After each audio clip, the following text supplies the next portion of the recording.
My dog Jock used to really bark his head off whenever anybody came to the door, and even if somebody was coming for a reading, it was a little embarrassing because he seemed so wild and scary at first. But when we got all settled in the reading room and by the fireplace, he knew what was going on, and he would lay down, and he was very nice and quiet and hung out with us.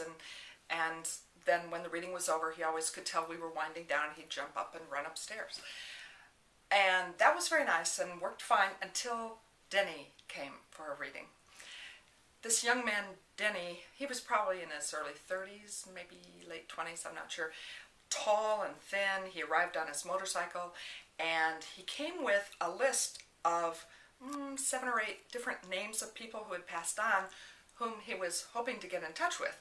And that was kind of a long list. That was kind of unusual. But Jock was wild, of course, at the door, and we went downstairs and got settled by the fireplace. And Jock, Denny and I got settled, but Jock did not. Jock just kept fussing. He was looking at me, he was whining at me, he was pawing.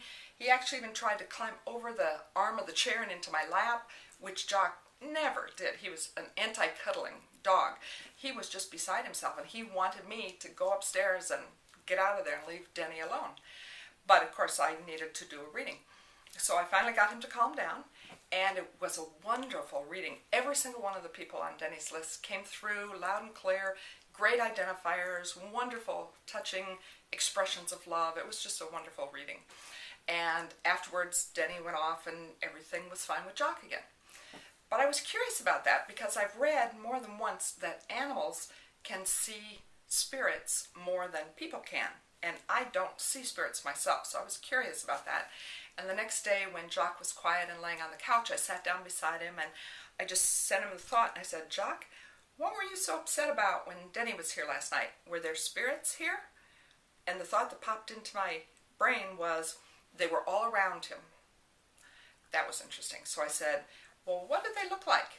And Jock said, "They look like people." And I said, "Well, you know, you don't have to ever worry about that. If spirits come with their people for a reading, they won't hurt you. They're not going to hurt you." And he said, "I don't care. I don't like them. They're not real people."